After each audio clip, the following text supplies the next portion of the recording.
Salve pessoal, boa tarde, tudo bom? Fábio Mota falando com vocês para mais um flashback da IndyCast Brasil. E hoje é um flashback diferente, de uma prova que não aconteceu. Eu estou falando do Grande Prêmio do Havaí, ou do Super Prêmio do Havaí, que quase foi realizado no final de 1999. Mas não foi bem isso que aconteceu e vem história aí.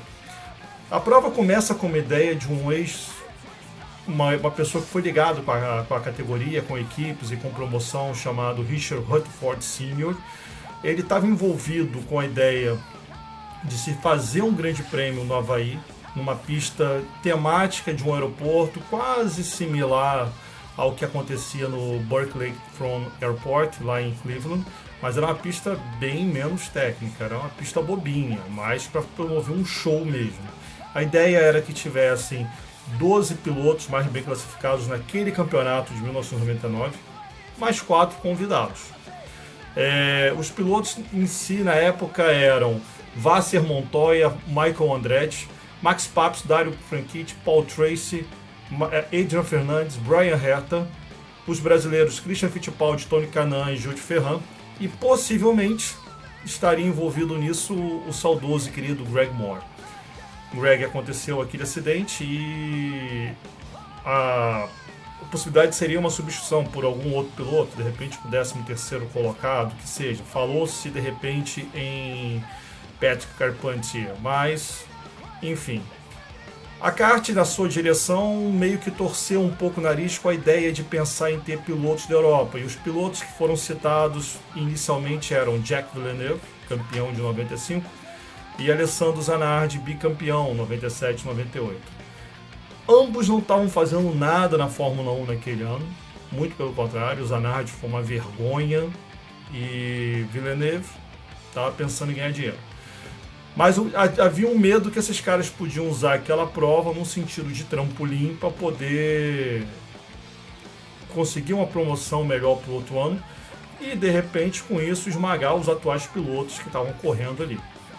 Tinha um risco muito grande também da categoria, um perigo financeiro em relação aos patrocinadores, aos fornecedores, principalmente, eu falo fornecedor de motor, para aqueles gastos extras que teriam com a transmissão, com a execução daquele evento, que era fora de temporada, então não teria o pacote de televisão, não seria o pacote normal. A kart, na época, para a TV aberta americana, não dava audiência, tinha um público já bem fechado, a IRL já estava começando a criar mais forma naquele ano, e a NASCAR já era muito forte.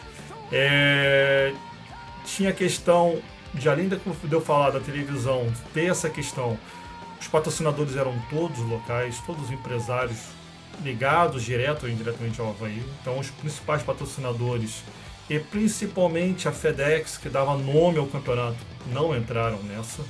O mais claro disso tudo, que poderia dar um sinal de erro muito forte, é que a corrida seria considerada em pay-per-view, $20 para você assistir a corrida. Seriam 2 corridas de 60 minutos com intervalo no meio, e esse intervalo seria um showzinho, como acontece no Super Bowl.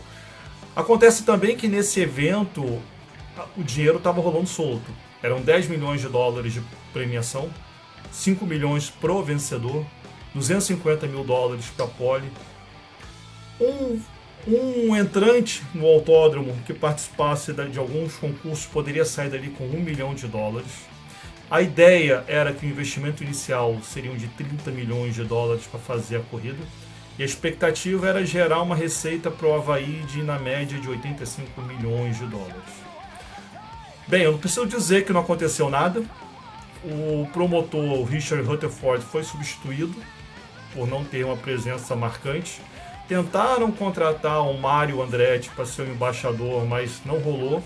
Essas empresas, normalmente grandes empresas que pensam em patrocínios desse tipo, negocia-se um ano antes, ninguém faz patrocínio em cima da hora, você tem um orçamento calculado no final de cada ano para o ano seguinte. E a não ser que seja uma emergência muito estratégica para eles mudarem isso, eles não vão mudar. E foi o que aconteceu.